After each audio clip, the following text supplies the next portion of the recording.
Bom, a gente continua falando do Flávio Bolsonaro porque ele acabou pedindo ao presidente do Supremo Tribunal Federal, Edson Fachin, que retire das mãos do Flávio Dino a relatoria da investigação sobre o filme Dark Horse, sobre os repasses de dinheiro de recursos para o Dark Horse. Ele pede para que esse processo vá para as mãos do ministro André Mendonça.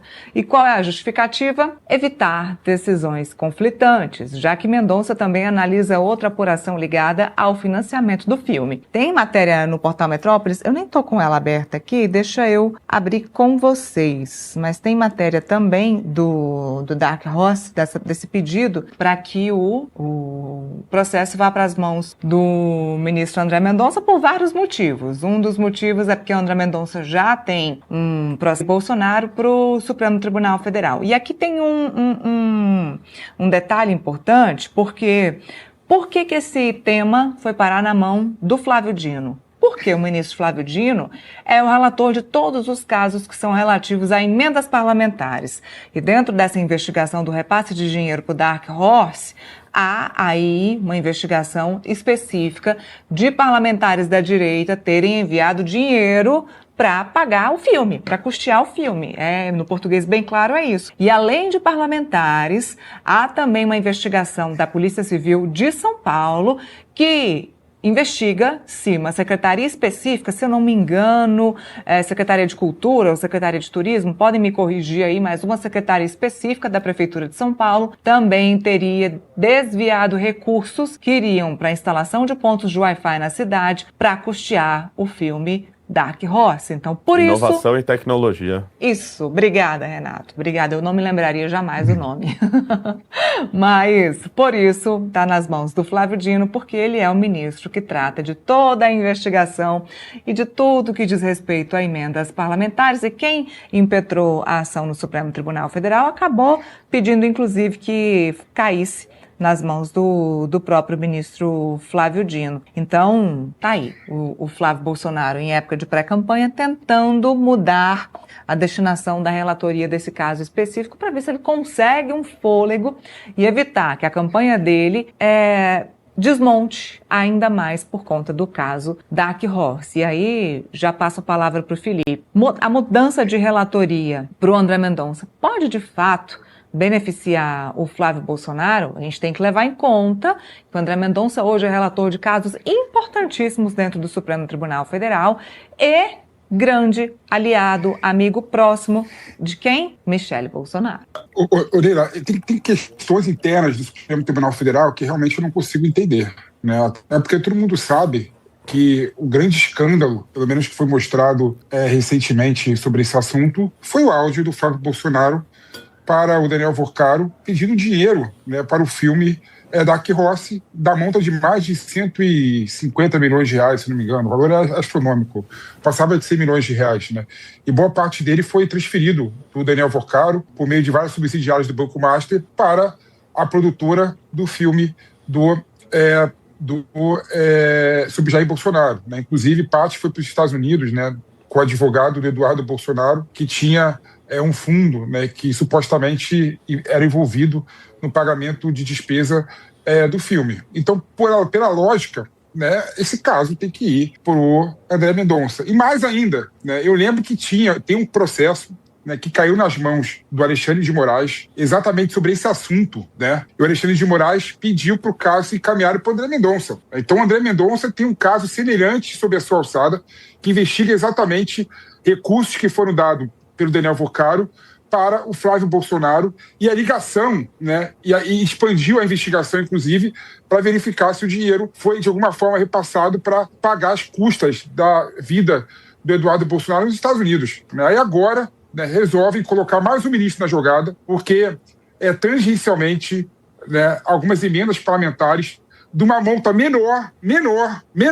do que o dinheiro que chegou diretamente do Daniel Vorcaro para o Flávio Bolsonaro, né, relacionado ao filme, né? E aí quem cuida da emenda parlamentar do processo é o Flávio Dino. Então temos dois processos sobre o mesmo assunto com dois ministros diferentes, né? Pela lógica, né, o ministro que recebe o processo anteriormente, ele é obrigado, né, pelas leis processuais a compreender os outros processos sobre o mesmo assunto, né, sob pena de termos decisões diferentes sobre os mais variados assuntos. Aí eu não consigo entender que o Dino, que é um bom jurista, né, apesar de eu não concordar com ele em tudo, em todas as decisões, ele é um bom jurista, ele resolveu pegar esse processo e continuar fazendo expedientes, decisões interlocutórias nesse processo. Para mim, a lógica e o que deveria ter acontecido era o processo ter ficado, sim, sob a alçada do André Mendonça, até porque ele já está investigando, né, esse processo e o repasse do Daniel Vocaro para a produtora do filme Dark Horse. Então não tem nenhuma lógica esse processo ficar sob o Flávio Dino, porque o valor das emendas parlamentares que foram pagos à produtora foi muito menor do que relacionado, a não ser que o processo seja maior. Está investigando a produtora por receber dinheiro de outros filmes, de outros assuntos, aí tudo bem. Aí talvez faça um pouco de sentido, né? Não ir para o André Mendonça, porque o assunto do Flávio Dino é relacionado com a produtora do filme Dark Horse para fazer o filme Dark Horse, não para fazer outros filmes e trabalhar em outros assuntos. Aí pode ser que faça sentido, mas ao que tudo indica, não. Ao que tudo indica, está relacionado exclusivamente com o filme Dark Horse. Aí não dá para aceitar e para acreditar que, infelizmente, no Brasil, o STF vem errando e vem errando muito. Bom, puxando o gancho do Felipe aí para o que faz, o que não faz sentido, na cabeça do Flávio Bolsonaro, faz sentido que a relatoria vá para o André Mendonça. E eu já quero saber aí a opinião do Renato. Muda alguma coisa no jogo que nessa altura do campeonato a relatoria desse assunto vá parar na mão do André Mendonça? Olha, o que o Flávio está querendo fazer ao ter essa alteração, primeiro, jogar esse processo para um ministro que foi indicado pelo pai dele, né? Como se essa indicação fizesse com que o ministro tomasse determinada postura ou não acerca disso. Eu tenho algumas dúvidas, tá? Se esse processo ele deve continuar com o ministro André Mendonça ou com o Flávio Dino. Por quê?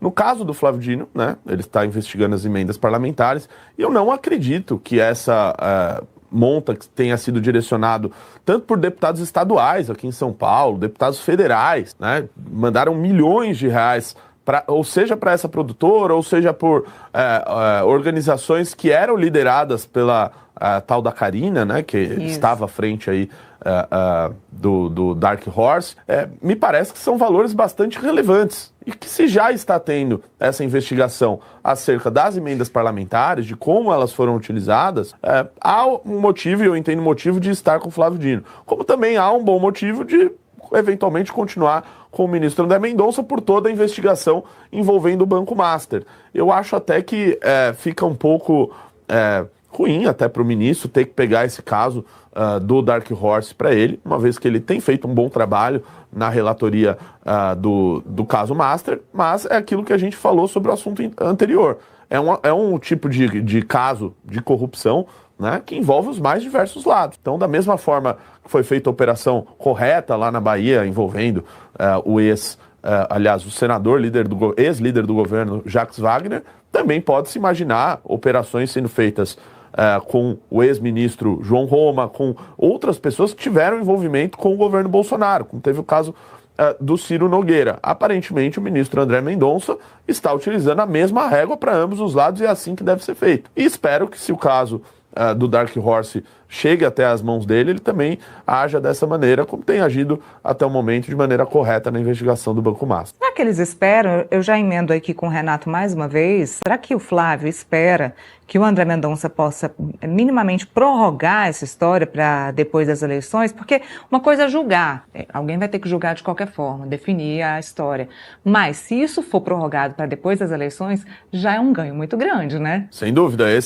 e ficou comprovado nas pesquisas eleitorais que foi um motivo, junto com a questão lá da tarifa que mais favoreceu o Lula do que prejudicar o Flávio, a questão do áudio dele pro Daniel Vocaro, todas essas questões envolvendo o Banco Master, o fato dele ter mentido, né, dito que não tinha nenhuma relação ali com o Daniel Vocaro e tudo mais, isso prejudicou bastante ele. Então, sem dúvida, tirar isso da eleição, né, ao menos prorrogar essa história, seria benéfico a ele. Agora, me parece que o que pode eventualmente ocorrer, por mais que tenha a ver com o mesmo assunto, o Flávio Dino continuar responsável, ao menos na investigação, sobre essas emendas parlamentares, que, repito, não foi 1, 2 ou 3 deputados estaduais e federais que direcionaram emendas que eram, no final das contas, geridas por a Karina Gama, que está no centro da investigação de toda essa história.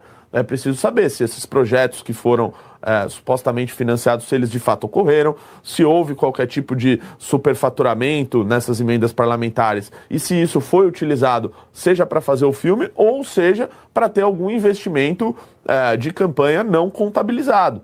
Tá? Inclusive, essa é outra questão que eu imagino que o TSE vai ter que falar sobre o filme Dark Horse. A gente está falando de um filme que teve um pedido de financiamento de 134 milhões de reais, inclusive é até maior do que o contrato que o Daniel Vorcaro tinha com a esposa do Alexandre de Moraes, né, um valor até maior do que os 129 milhões, e que foram pagos algo em torno de 70, 80 milhões de reais. Ou seja, a gente está falando de um investimento que foge, inclusive, do teto eleitoral que pode ser gasto por um pré-candidato à presidência da República. Fica claro para todos, inclusive o próprio Flávio Bolsonaro fala sobre isso, de que é um filme sobre a história do pai dele e tudo mais. Isso, obviamente, tem impacto eleitoral e esse é o intuito deles. Tanto é que o filme é para ser lançado em setembro, ou seja, no meio do período eleitoral, de que haja, do meu ponto de vista, uma investigação por parte, então, do TSE sobre um investimento acima do teto de campanha, né, e um abuso de poder econômico, uma vez que a gente está falando de dezenas e dezenas de milhões de reais não contabilizados em campanha em uma peça que vai ser utilizada como propaganda eleitoral no meio da eleição. Então, veja só, esse caso aí do Dark Horse e suas relações com o Daniel Vorcaro e o Banco Master podem ser investigadas nas mais diversas searas, da emenda parlamentar ao próprio pedido do Flávio Bolsonaro e até mesmo a questão eleitoral, que pode ser investigada pelo TSE. Eu continuo falando sobre Supremo Tribunal Federal porque, mudando de ministro, o ministro Alexandre de Moraes determinou que a Polícia Federal ouça o senador Flávio Bolsonaro e deu um prazo de 10 dias para que ele fale sobre aquele caso em que ele é investigado sobre calúnia contra o presidente Lula. A decisão atende a um pedido do Procurador-Geral da República, Paulo Gonet. Gonet defendeu que antes da conclusão dessa investigação é necessário ouvir o senador, principalmente por conta da possibilidade de retratação prevista no Código Penal para o crime de calúnia, o que pode isentar o investigado de pena. Segundo o PGR, a defesa de Flávio havia pedido que o senador fosse ouvido apenas depois do cumprimento de uma série de diligências solicitadas à Polícia Federal. No entanto, os requerimentos foram indeferidos, negados pela corporação. Com essa decisão de Alexandre de Moraes, a Polícia Federal terá até 10 dias para colher o depoimento de Flávio Bolsonaro. E o que acontece depois? Depois da oitiva, o processo volta à Procuradoria-Geral da República para a manifestação de Paulo Gonet sobre o final da investigação. Flávio, inclusive, fez uma postagem na rede social X, no dia 3 de janeiro, que é o causador de toda essa confusão. No dia 3 de janeiro, Flávio, então, atribuiu ao presidente Lula crimes como tráfico de drogas e lavagem de dinheiro, além de publicar imagens de Lula ao lado do ex-líder da Venezuela, Nicolás Maduro, acompanhadas de mensagens de que o presidente brasileiro seria delatado. Tá aí, então, 10 dias para que Flávio Bolsonaro possa se manifestar sobre esse assunto.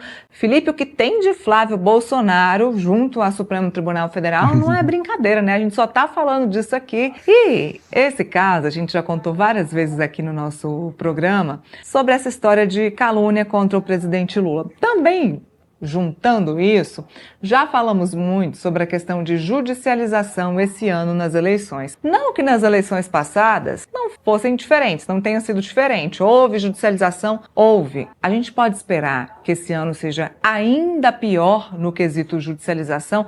Lembrando que desde fevereiro teve judicialização no que diz respeito à campanha eleitoral, lá por conta do desfile da escola de samba que acabou homenageando o presidente Lula. Era para ser só uma homenagem, acabou não sendo só isso. Podemos esperar uma eleição hiper judicializada? Com toda certeza, Nira, com toda certeza, né? A polarização tem dessas coisas. A eleição passada de 2022 foram as eleições mais judicializadas, né? Com mais processo na história. E eu creio que as eleições de 2026 devem seguir exatamente o mesmo caminho. Em relação a esse assunto, há um problema muito claro, que eu não sei se é de fácil resolução e solução, que é realmente os limites da liberdade de expressão no meio político. A gente sabe que um político, em geral, tem a privacidade, a intimidade, tem essa esfera muito menor né, e muito mais suscetível de violação do que uma pessoa comum.